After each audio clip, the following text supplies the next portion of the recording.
지난 10월 스페인 마드리드에서 열린 한국문학 포럼에서는 김만중의 소설 구운몽이 집중 조명됐다. 이 행사에서 구운몽은 세계 최고의 문학들과 견주어도 손색이 없는 대작으로 평가됐다. 지난 2011년 구운몽은 스페인판으로 출판되어 큰 반향을 일으켰다. Es que la obra, como digo, es de lectura amenísima. Uno se olvida completamente del sueño, de que es un monje el que le está pasando todo eso en sueños, y uno se mete en la vida del protagonista y la novela se lee magníficamente. 스페인어판 구운몽의 서문에는 김만중이 자비롭고 교양 있는 어머니를 위해 쓴 사랑의 헌사임을 강조하고 있다.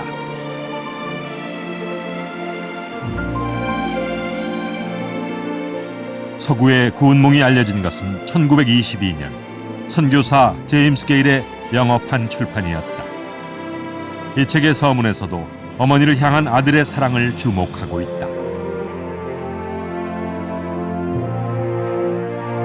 영어뿐만 아니라 루마니아어에서부터 베트남어에 이르기까지 모두 8개 국어로 번역 출판된 구운몽. 이 소설은 춘향전 다음으로 해외에서 많이 출판된 한국 고전 문학이다. 구운몽이 세계의 독자들을 매료시킨 비결은 무엇일까? 시대를 이어온 구운몽의 생명력, 그 힘은 과연 무엇일까?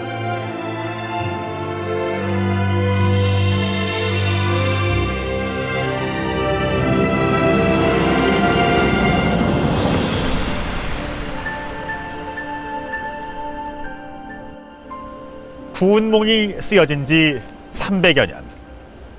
17세기 한국 고전 소설이 시간과 공간의 경계를 넘어 오늘로 이어지고 있습니다. 우리가 미처 모르는 사이에 이 작품은 영어와 중국어, 일본어, 스페인어로 번역이 돼서 세계 독자들에게 읽히고 있는데요.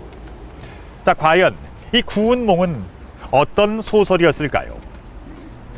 구운몽은 서포 김만중이 어머니를 위로하기 위해 쓴 것이라 전해지고 있습니다. 그런데 대체 아들이 어머니를 위로해야 했던 사연은 무엇이었을까요? 자, 먼저 김만중과 그의 어머니를 만나보겠습니다.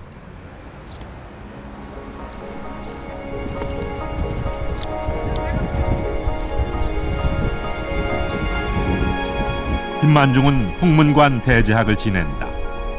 문형이라 불리던 대제학은 글의 기준을 세우고 평가하던 자리. 그런 그가 폐관문학이라 평화되던 소설을 쓴다는 것은 파격이었다.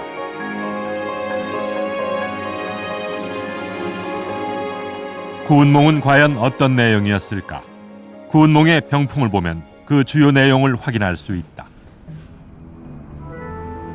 꿈같은 환상의 세계에서 주인공 양소유가 팔선녀와 함께 펼치는 드라마틱한 사랑 이야기. 그것이 구운몽의 줄거리다. 육관대사의 제자 성진은 팔선녀를 만나 희롱환주회로 인간 세상에 떨어진다. 이후 팔선녀를 만나 차례로 사랑을 나누고 입신양명하여 영화롭게 살아간다. 그러나 문득 잠에서 깨어보니 인간사 부귀영화가 한낱 일장 춘몽과 같다는 것을 깨닫고 불문에 귀의한다는 이야기다.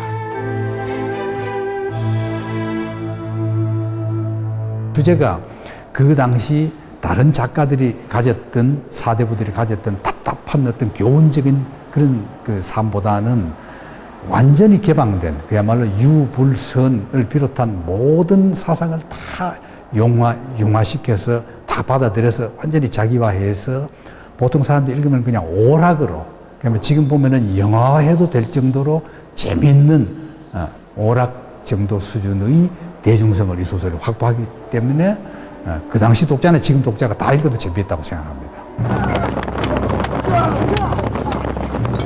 김만중은 난중에 태어난 유복자였다. 청태종은 12만 대군을 이끌고 조선을 침략해온다. 파죽지세로 남하하던 청군이 14일 만에 개성을 지났다는 소식이 전해지자 원임 대신 윤방과 김상룡은 종묘사직의 위패를 모시고 강화도로 피신한다. 그때 성균관 생원 김익겸도 그 뒤를 따르고 있었다.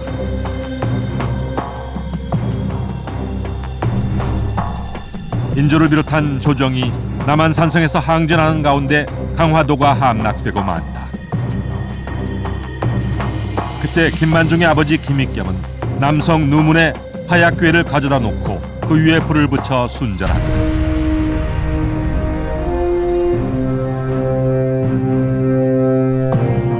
그가 몸에 불을 붙여 척화를 부르짖을 때 그의 노모도 아들과 뜻을 같이해 자결했다.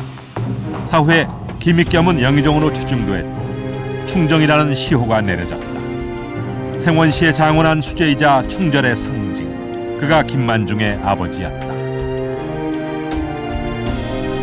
남편이 순절할 때 부인 윤씨는 태중의 둘째 아이를 품고 있었다. 이에 남편의 뒤를 따르지 못하고 피난선에서 아이를 낳는다. 그가 김만중이다. 장남인 그 광성부원군과 그 뱃속에 있는 그 서포를 하늘의 뜻에 두 아들을 훌륭히 키우라는 그런 명으로 알고 어떻게 해서 살아서 훌륭하게 키우겠다는 마음으로 배를 타고 피난을 하셨습니다.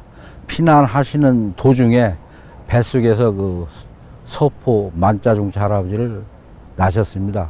그래서 이제 사람들은 그 서포 선생님을 보고 아오, 어렸을 때 이름을 그 선생을 하고 이렇게 불렀답니다.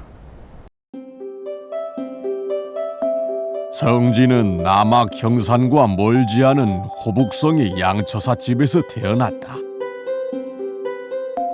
양소유가 10살 때 그의 아버지 양처사는 자신은 원래 세상 사람이 아니라며 신선들이 사는 곳으로 떠나버렸다. 졸지에 양소유는 아버지를 잃었다. 21살의 남편을 여인 윤씨 부인은 가난한 살림 속에서도 두 아들에게 직접 글 공부를 가르치며 교육에 전념한다. 두 아들을 가르칠 때는 여름에는 발, 겨울에는 병풍을 치고 가르쳤다. 유복자의 아들이니 공부를 조금만 잘하면 칭찬의 도가 지나칠 수 있고 기대에 미흡하면 지나치게 안타까운 표정이 드러날 것이니 이를 가려서 교육에 도움이 되게 하려 합니다. 두 아들을 나라에 필요한 인재로 키우는 것, 그것이 남편의 유지를 받드는 길이었다. 학문을 제대로 해서 결국은 제왕학, 임금님을 잘 보살핌으로써 그 임금님이 선정을 베푸면 백성들이 평화로워지는 것이다. 그래서 백성을 제대로 위하는 길은 임금님을 잘 보좌할 수 있는 신하를 기르는 것이고 학자를 기르는 것이고 거기에 본인 스스로가 거기에 책임을 스스로 지고 나선 것이 아닌가 이런 생각이 듭니다. 오늘의 역사가 기억하는 김만중의 이름 뒤에는 그의 어머니 윤씨가 있다고 후손들은 말한다. 서포 김만중의 종가의 가장 중심이 되는 곳에는 김만중의 영정이 모셔져 있다. 한국 소설문학의 선구자로 불리는 김만중. 남다른 효행을 보였던 그에겐 훗날 문효라는 시호가 내려진다. 그가 문과 효에 출중하였던 것은 예학의 대가들을 선조로 둔 덕분이었다. 증조부 김장생과 조부 김집이 나란히 문묘에 배향된 인물이었다. 이에 못지않게 어머니 윤씨 부인도 훌륭한 가풍 속에 성장했다. 그 큰아들인 서석 광성군 만짝이자 할아버지, 조선조 선조 때 명신이신 해원부원군 윤두수가 고조부가 되시고 인조 때 영의정을 지내신 윤방인 그 할아버지께서 증주부가 되시고 또 그 자제분이신 그 해숭이 윤신지가 할아버지가 되십니다. 거기는 저 선조 따님이신 정해옹주 할머니가 되시고 그 부친께서는 참판궁에서 참판을 하신 윤지란 그 훌륭하신 가문에서 그 교육을 받고 태어났습니다. 윤씨 부인은 어려서부터 총명했으며 특별히 할머니 정해옹주로부터 예법과 훈도를 물려받고 소학 등을 통해 학식을 넓힌 여성이었다. 윤씨 부인은 왼손엔 미음 그릇, 오른손엔 회초리를 들고 교육했다고 전해진다. 책 살 돈이 없을 때 윤씨 부인은 홍문관 관리에게 책을 빌려 밤새 베껴 쓴다. 아이들 책을 만들기 위해서였다. 그녀는 그럴 수 있을 만큼 지적이고 강한 어머니였다.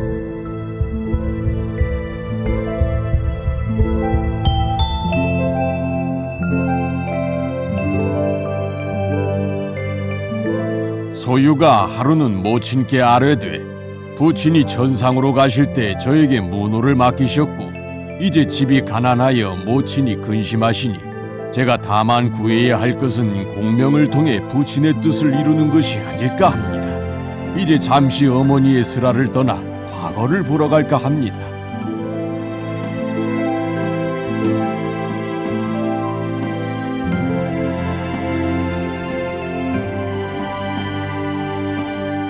어머니의 극진한 정성과 교육으로 김만중은 14살에 진사초시에 합격하고 16살에 다시 진사시에 응시하여 1등으로 합격합니다.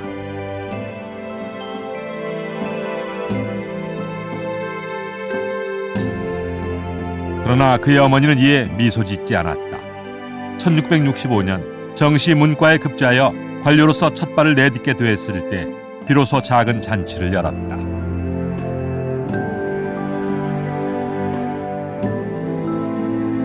모든 집안의 그 잔치는 자기 뭐 회갑이라든가 생신 때 이렇게 음식을 차리는 것도 다 못하게 금하시고 오로지 그 자손들이 그 대과에 급제할 때 그때만 잔치를 열게 하셨답니다. 이후 김만중은 예조 참판을 거쳐 대사헌, 대제학, 병조 판서 등 조정의 요직을 두루 거치며 나랏일을 돌보게 된다. 난중에 태어난 유복자를 옳게 쓰일 수 있는 자리에 바로 세우는 일, 그것이 어머니의 길이었다. 어머니의 꿈은 이루어졌습니다. 난중에 남편을 여의고 가난한 살림 속에 유복자로 태어난 아들을 홀로 키워온 어머니의 유일한 꿈은 바로 아들의 입신 양명이었을 겁니다. 헌데 구운몽에는 이런 구절이 나옵니다. 세상의 모든 일은 꿈과 같고 물거품과 그림자 같으며 이슬과 같고 번개와도 같으니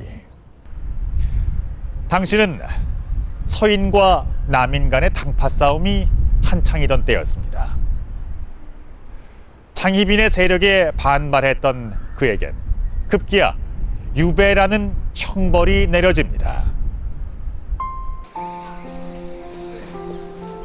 아들이 귀향 가던 날, 그 뒷모습에 어머니는 흔들림이 없었다. 영해로 유배되는 일은 선연으로서도 면치 못한 것이니 그곳에 가거든 자신을 소중히 하고 나를 염려하지 말라. 김만중이 귀향 가던 그해, 형님 김만기는 사화에 연루되어 고초를 겪다 숨을 거두었다. 큰아들은 저승길로 떠나보내고 작은 아들은 귀향길로 떠나보낸 채 연로하신 어머니는 홀로 계실 터였다. 김만중은 어머니를 위로하기 위해 글을 쓰기 시작한다. 평소 어머니는 책 읽기를 좋아하셨을 뿐만 아니라 이야기가 살아있는 폐설, 즉 소설을 즐기셨다. 그렇게 해서 세상에 나온 책이 바로 구운몽이다. 구운몽, 제목부터 어머니를 위로하려는 뜻이 담겨 있었다. 비록 귀향은 와 있지만 아들의 마음은 평온하니 걱정하지 마시라는 것이다.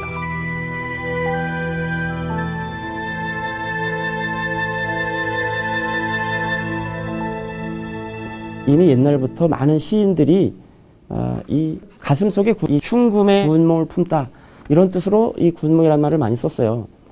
그러니까 가슴 속에 구운몽을 품었다라는 얘기는 그 사람이 어떤 화평한 마음 상태를 유지한다 이런 뜻이거든요. 세상에 어떤 그 부질없는 그 분쟁이라든가 어지러움 또 번뇌 이런 걸 다 내려놓고 어떤 마음속 화평을 유지한다.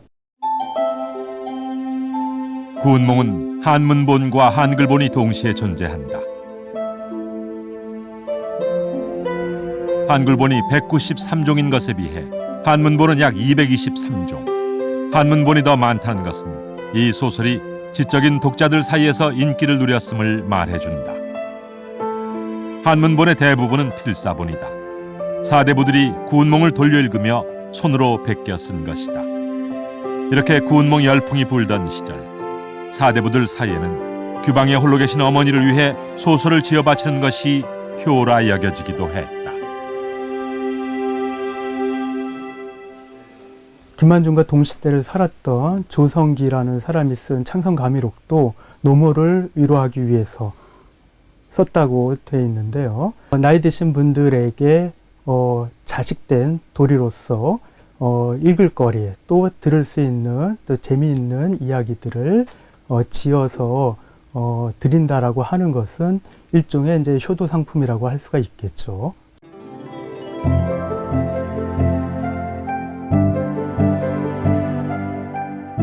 그렇게 사대부들로부터 시작된 구운몽의 인기는 드디어 궁궐의 담장을 넘는다.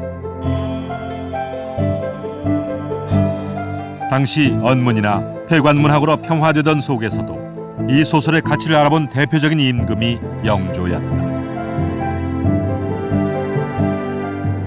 승정원 일기에 따르면 영조는 친히 구운몽의 작가가 누구인지를 묻는다. 임금이 구운몽을 읽었음을 짐작해 하는 대목이다.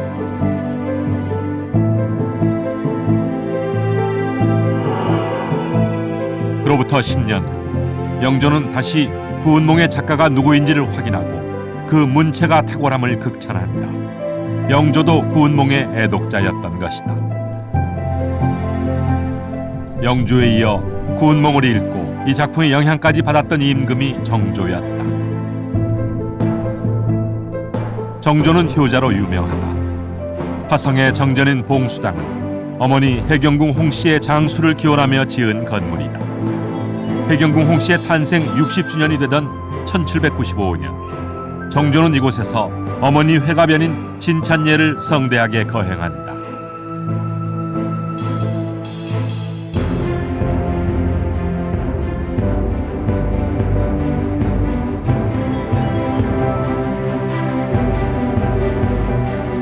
정조는 김만중이 어머니를 위해 구운몽을 지었다는 것을 듣고 자신도 시경에서 시 100편을 골라 모시백선이라는 책을 만들고 그것을 어머니에게 올렸다.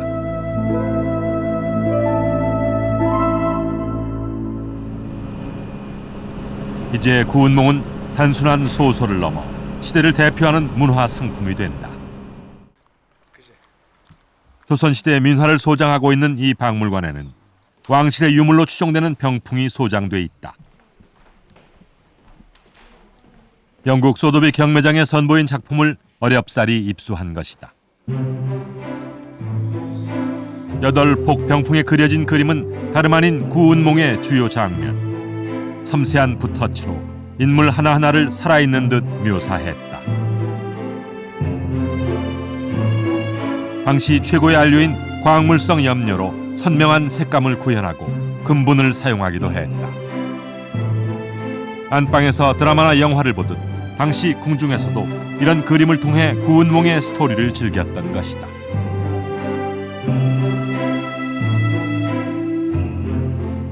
이런 소설들뿐만 아니라 옛날에 민담 또는 이런 그런 스토리가 있는 것들이 그림으로 만들어져서 우리 생활 공간을 장식함으로 인해 가지고 그 이야기나 소설 속에 담겨 있는 의미를 되새기고 또 그런 이야기를 통해서 우리가 위안을 받았던 그런 그림이라고 할 수가 있습니다. 이것은 민가에서 사용했던 병풍이다. 이 병풍에는 당시 일반 민초들이 즐겨 읽었던 중국 소설 삼국지연의의 적벽대전이 그려져 있다.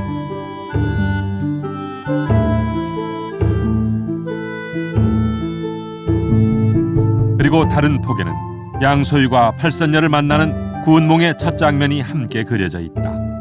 일반 서민들도 비로소 조선 소설 구운몽을 즐기기 시작했음을 알 수 있다.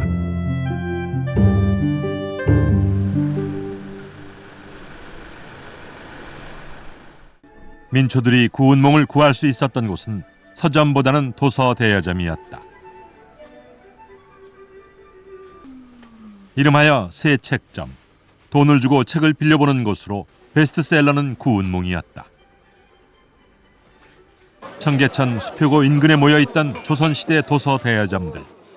구운몽 필사본을 빌리기 위해 경쟁적으로 모여드는 사람들로 한때 구운몽 열풍이 불기도 했다. 최재공이나 이덕무 같은 사람들이 쓴 글에 보면은 사대부 여성들이 팔찌나 비녀 등을 팔아서 서로 다투듯이 경쟁적으로 소설책을 빌려다 봤다라는 기록이 나옵니다. 도서 대여점에서 거래되는 새 책들은 겉페이지에 삼배천을 입히거나 들기름을 발라 튼튼하게 만들었다.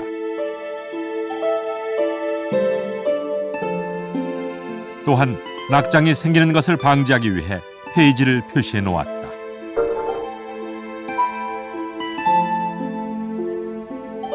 여러 사람이 돌려봐야 한다는 점을 감안해 책장을 넘길 때 마모가 되기 쉬운 부분에는 아예 글자를 쓰지 않았다. 달아 없어져 글자가 지워질 만큼 여러 사람의 손때가 묻은 책. 새 책은 그렇게 인기가 많았다.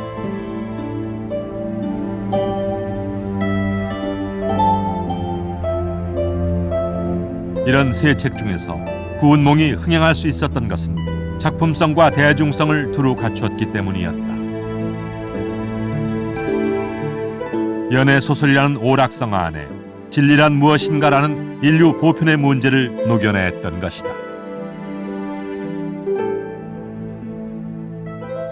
종교적인 면에서도 재미가 있고 또 윤리 도덕적인 면에서도 재미가 있고 또 연애담 하나하나 8번의 결혼 이야기 하나하나도 재미가 있기 때문에 동양인으로서는 가장 관심을 가졌던 그런 주제를 가지고 있다고 생각합니다. 구운몽의 인기는 멀리 대마도까지 전해진다. 물건의 교역뿐만 아니라 눈에 보이지 않는 대중문화도 기류를 타고 흐르는 것이다. 당시 대마도를 드나들던 일본인 역관들은 이곳의 시장 동향뿐만 아니라 대중문화의 흐름에도 주목하고 있었다. 1794년에 그 일본인 대마도 역관이었던 오다 이쿠고로라고 하는 사람이 쓴 상서 기문에 보면은요, 그 당시 조선인들이 즐겨 읽었던 소설 목록이 나와 있습니다. 그 중에 숙향전, 소대성전, 장풍운전 등이 보이고요. 인경업전도 보이고 그러면서 거기에 구운몽까지 추가되어 있습니다. 서민들 사이에 구운몽이 인기를 모을 수 있었던 건 한글본이 존재했기 때문이다. 평소 유윤시 부인은 아들에게 송강 정철의 작품처럼 한글 소설을 집필해보라 하고 권하곤 했다. 어머니의 뜻대로 한글로 쓰여진 구운몽은 여염집 안악들의 필독서가 됐다. 최초의 구운몽이 한글로 쓰여졌는가 아니면 한문으로 쓰여졌는가, 이 점은 지금도 논란의 여지가 남아있는 부분입니다. 하지만 한 가지 분명한 사실은 김만중의 한글 사랑은 남다른 데가 있었다는 것인데요. 그는 한문으로 쓰여진 시문에 대해서 이는 앵무새가 사람의 말을 흉내내는 것과 같다며 비판하고, 진정한 이 땅의 문학은 한글로 쓰여진 문장이라고 강조하곤 했습니다. 바로 이 점 때문에 구운몽은 한문과 한글 두 가지 판본으로 존재하게 됐고, 여염집의 안악르로부터 임금에 이르기까지 전 계층의 독자를 확보할 수 있게 된 것입니다. 이처럼 최초의 국민문학으로 자리매김하게 된 구운몽. 이 소설에는 서서히 외국인 독자가 생겨나기 시작하는데요. 그 첫 번째 나라는 중국이었습니다.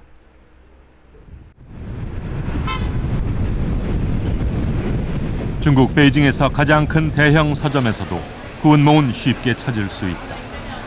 구운몽의 그 무엇이 중국의 현대 독자들을 매료시키고 있는 것일까? 구운몽을 현지 출판한 중국의 출판사는 구운몽을 청나라의 명작 홍루몽과 기어줄 만한 최고의 소설로 소개하면서 한국 학생들의 필독서임을 강조하고 있다. 对他评价，我觉得他这里边的中国的元素，如果说是朝鲜小说，我当时确实有点觉得这个就是这个域外这个汉文小说这个水平真是了得，因为他这个文字特别的精美，真说句我看了之后，文字真是无可挑剔。然后从故事的内容到中国这个文化的因素，也是蛮符合中国的味道，至少我们现在读起来也是一样。 부마가 된 양소유의 궁중에는 재주 있는 기녀들이 많아 심효연이 건물을 선보이고 백능파가 25현급을 연주했다. 서울의 명승지인 나규원에서 임금의 동생 월왕과 사냥도 하고 풍류도 놀면서 양쪽 진영의 기회를 겨루곤 했다.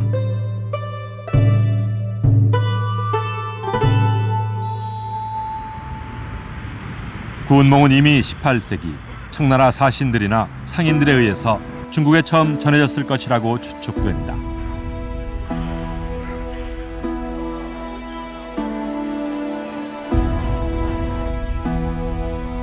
(1832년) 연행사절단의 일원으로 북경을 방문한 여황시인 김진수는 그곳에서 구운누라는 책을 발견하게 된다.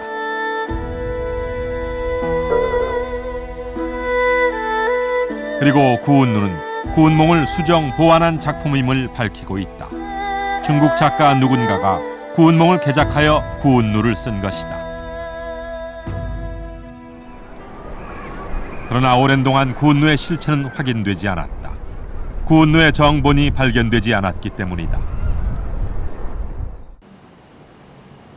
그러던 지난 2011년 인천 미추홀 도서관에서 구운누의 필사본이 발견됐다. 구운누는 35회, 18만 자가 넘는 분량으로 원작 구운몽의 3배 분량. 양소유라는 주인공의 영웅담이라는 점에서 기본 골격은 같지만 중국인들이 익숙한 문체로 바꾸고 중국의 유명한 시나 소설을 끼워 넣어 장편으로 만들었다. 예를 들어서 홍루몽이라든가 여선회사, 수호전, 영운몽전 이러한 기타 등등 한 10여 종 이상의 중국에서 퍽 유명한 소설들을 당시 이제 대중 통속 소설입니다. 예, 그러한 것들을 작가가 여러 군데에서 이렇게 조금씩 짜집기해서 분량을 늘려나가는 방식을 택했는데요. 이번에 발견된 구운누는 10권 10책 가운데 4책이 빠진 6권 6책이다. 분량이 늘어나기도 했지만 당시 중국 현실에 맞게 내용을 고치기도 했다. 가장 대표적인 것이 오랑캐 이름이 외병으로 바뀌었다는 점이다. 원작 구운몽에서 양소유가 토벌한 대상은 외병이 아니라 토번이었다.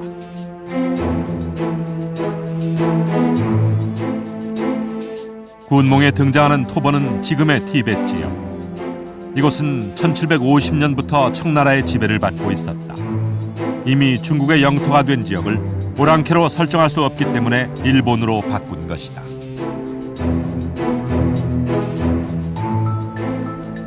它增加的这些东西，有的就是直接从《镜花缘》《红楼梦》里边抄来的，并不是他自己创作的。所以我觉得他的成就从文学这个观点、文学欣赏这个观点来说，我觉得他不如九云梦。九云梦的成就要比他高，而且是在前。 현재 중국에서는 원작 구운몽과 그것을 개작한 구운누의 또 다른 증보판 구운기가 동시에 읽히고 있다. 원작 구운몽이 무한 변신을 하고 있는 것이다. 구운몽은 일본 문학에도 영향을 미쳤다. 일본의 5천엔권 지폐. 일본 화폐 모델로는 유일하게 여자 모델이 등장한다. 일본 최초의 여성 작가로 불리는 히구치 이치요이다. 메이지 문단의 천재로 불리던 그녀는 일본 여류 작가로서는 유일하게 기념관이 지어진 작가이다.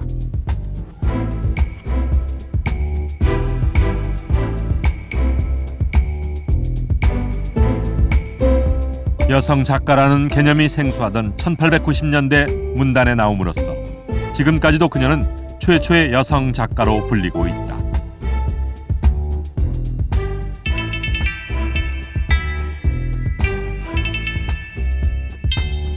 그녀의 작품에 등장하는 여성들은 주로 소외된 계층, 봉건 사회에서 비극적인 삶을 살다 간 여성의 운명을 그려내고 있다. 男性から迫られて無理心中をするとか、あるいはその、少女、綺麗な少女が女郎さんにならなきゃいけない、それから、親の言いなりで結婚した女性がですね、自分の本当の好きな男性と結ばれなくてそれを嘆くというような割と受け身系の女性に、なってしまって、ただそれは当時の明治社会の中で、多くの女性が苦しんでいたことを対してはリアリティを持ったんですね。 가난한 집에서 태어난 이치요는 초등학교 교육밖에 받을 수 없었다. 그녀는 시문을 배우는 기숙학원에서 소설 창작을 배운다. 일찍이 아버지를 여의고 정규 교육을 받을 수 없었기 때문이다.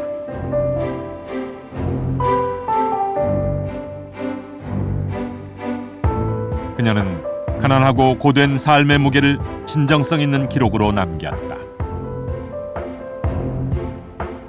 더 이상 문학은 입에 풀칠할 만한 것이 되지 못하니 마음이 움직일 때만 붓을 잡고 지금부터 문학의 길을 넘어 이승에서는 주판 아래 땀을 흘리는 장사라는 것을 시작하자. 훗날 그녀의 일기는 책으로 출판되어 인기를 모았다. 가난한 습작 시절 그녀는 구운몽을 필사하며 문학에 대한 꿈을 키웠다. 암울한 현실 속에서도 구운몽이 희망을 주었다.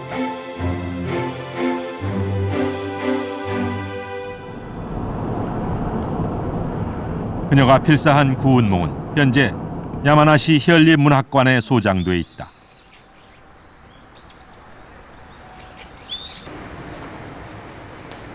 이치요는 200년 전 조선에서 쓰여진 구운몽을 문학의 지표로 삼았던 것이다.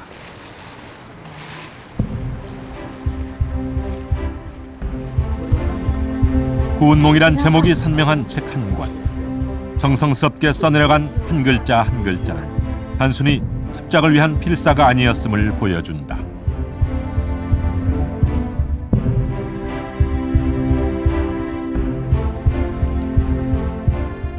樋口一葉は字がとても上手だったんですが、日本の古い古典のつれづれ草とか古今和歌集とかっていった古典の作品もたくさん書き写していまして、で書くことは非常におそらく好きだったんじゃないかなっていうふうに思いますんで、小説をこう読みながら自分のものとして手元に残そうとして書き写したんではないかなということが、予想されます。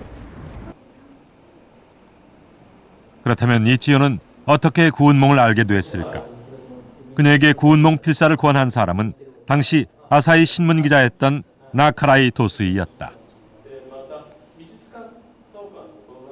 최초의 한국 특파원답게 그는 조선 사정에 밝은 인물이었다.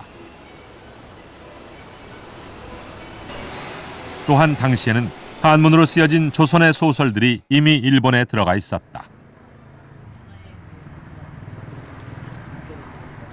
이치요는 구운몽을 통해 봉건시대 일본과는 전혀 다른 여성상을 만나게 된다.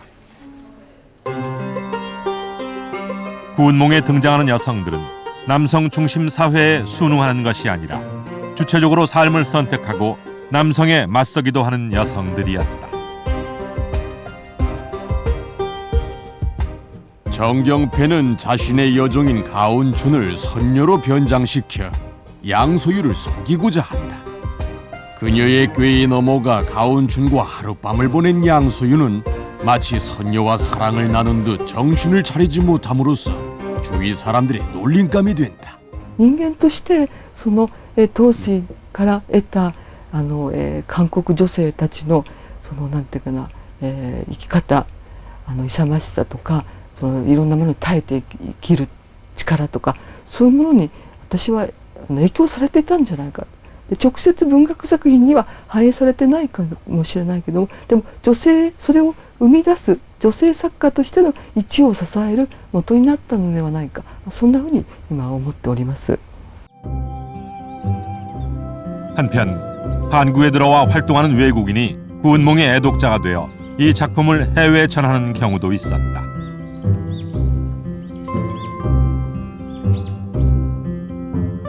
캐나다 출신의 선교사 제임스 게일. 그는 연동교회 담임 목사로 재직하며 40년을 조선에서 활동했다. 그는 특히 동양적인 정신 세계를 담은 한국 문학에 관심이 많았다.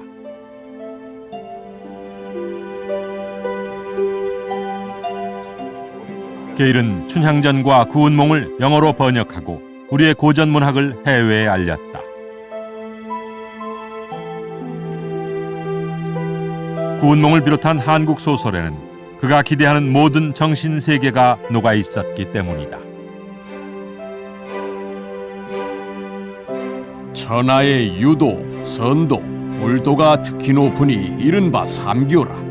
유도는 살아있을 때의 사업이요, 신선은 예로부터 구하여 얻은 자가 드물며 내 꿈에 참선하는 것이 보이니 이 분명 불가와 인연이 있는지라.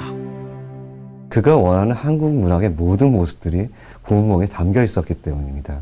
그러니까 예를 들면 그 게일 목사가 번역했던 주로 이런 작품들을 보면은 종교라든지요, 그 보이지 않는 신비롭고 불가사의한 것, 그리고 귀신들, 그리고 한국에 묻혀져 있지만 소중한 존재들인 그 여성들, 역사 속의 위대한 여성들도 포함합니다. 그리고 마지막으로 한시를 좋아하셨습니다.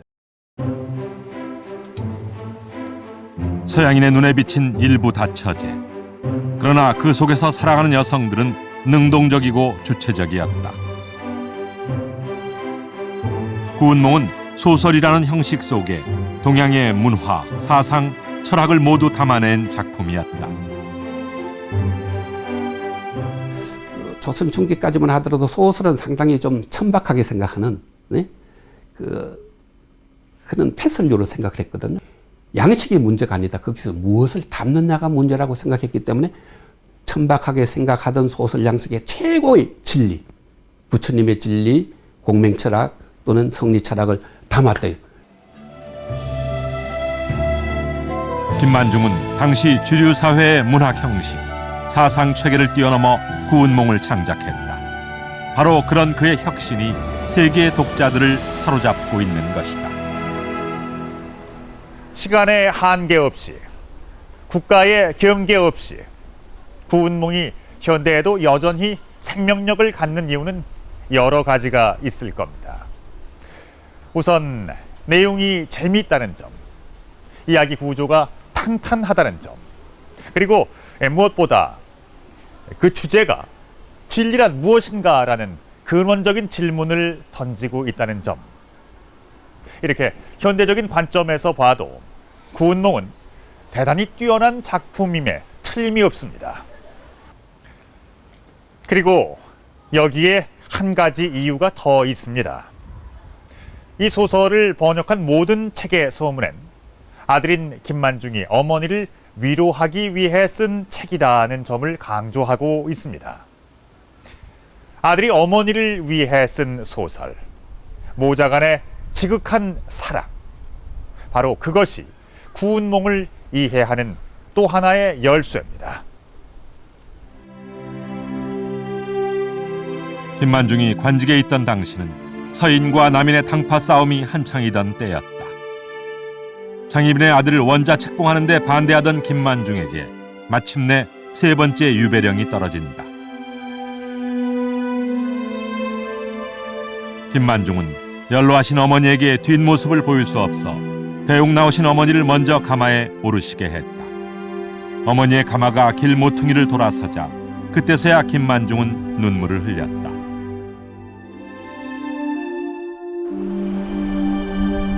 김만중의 세 번째 유배지는 어머니가 계신 한양으로부터 너무도 멀리 떨어진 남해 노도였다. 물리적 거리보다 마음의 거리가 더욱 멀게 느껴진 것은 칠순을 넘기신 어머니와의 기약 없는 작별이 영원한 이별이 될까 두려웠기 때문이다. 그해 유배지에서 어머니 생신을 맞으며 그는 이런 시를 지었다. 오늘 아침 어머니를 그리는 글을 쓰고자 하나 글자가 되기도 전에 눈물 이미 흥건하다. 몇 번이나 붓을 적셨다가 내던졌는가. 문집에 남의 시는 응당 빠지고 없으리.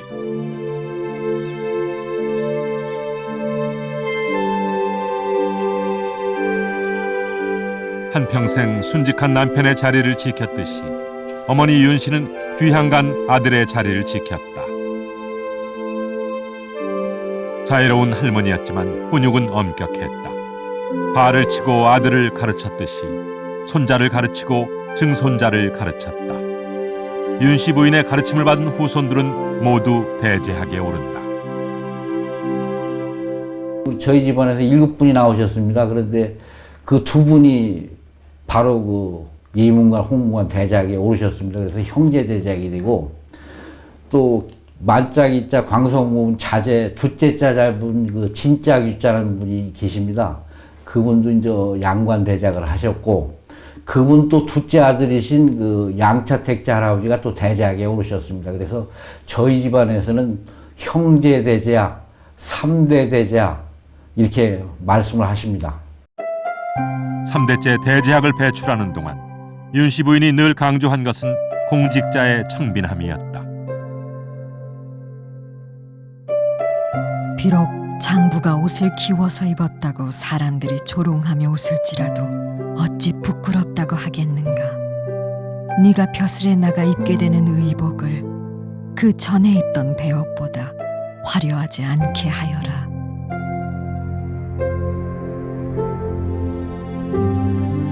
승상이 된 양소유는 궁에서 내린 그 문으로 사흘 연속 유부인의 장수를 기원하는 잔치를 열었다.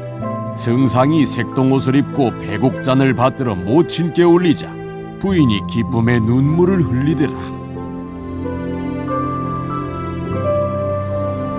그렇게 어머니를 모시고 77세 희수연을 벌이는 것이 김만중의 꿈이었다. 그러나 아들은 어머니의 임종을 지키지도 못했고 돌아가시고 수개월이 지나서야 부음을 받았다. 김만중은 초옥 한쪽에 어머니 위패를 모시고 조석으로 밥을 해서 올렸다. 누구 못지않게 지성적이고 많은 학문에서 지성을 가지고 있고 자식에 대한 끊임없는 덕성과 자의를 가지고 있는 감성을 가지고 있고 이런 지성과 감성을 어우러면서 본인은 희생하더라도 자식이 결국 나라에 더 다양한 입장에서 적극적인 기여를 할 수 있게 하고 특히 문학을 통해서 그런 기여를 할 수 있게 하는 것은 이상적인 한국 여인상이고 어머니상이 아니겠느냐. 형제 대제학, 3대 대제학을 길러내고 어머니 윤 씨는 비로소 남편 옆에 누웠다. 비석은 어머니의 이름을 기억하지 못한다. 그저 소박하게 부인 해평윤 씨라고만 적고 있을 뿐이다. 그러나 그 6글자는 아들과 손자들의 이름을 모두 합친 것보다 더욱 큰 이름이다.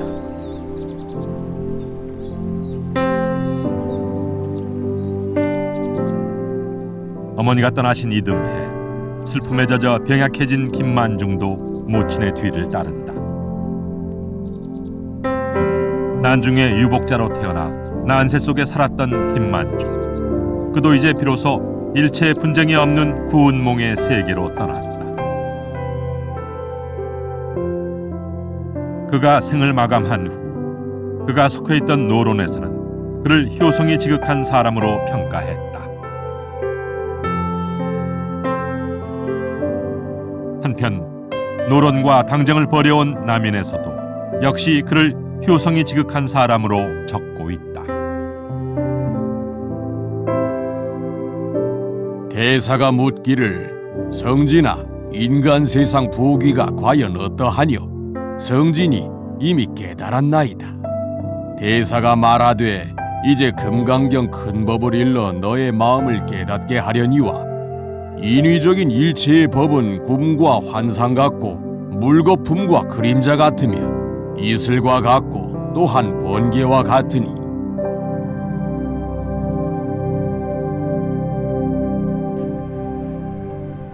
구운몽의 주제는 흔히 일장춘몽이라고 알려져 있습니다. 인생의 부귀영화가 덧없이 지나간다는 의미의 일장춘몽. 하지만 서포 김만중이 구운몽에서 말하고자 했던 것은 인생의 허무함이 아니라 이른바 공사상이라는 불교의 가르침을 그 주제 속에 녹여낸 것이라 볼 수 있습니다. 없으되 있으며 비어 있으되 충만한 공의 세계. 아마도 그러한 세계에 사랑이 있다면 그것은 이 세상에 어떤 가치로도 조건 지을 수 없는 근원적인 사랑이 아닐까요? 서포 김만중과 어머니 윤씨 사이의 지극한 사랑. 바로 이것이 시간과 국경을 초월해서 오늘날까지도 구운몽이 생명을 갖는 이유일 겁니다.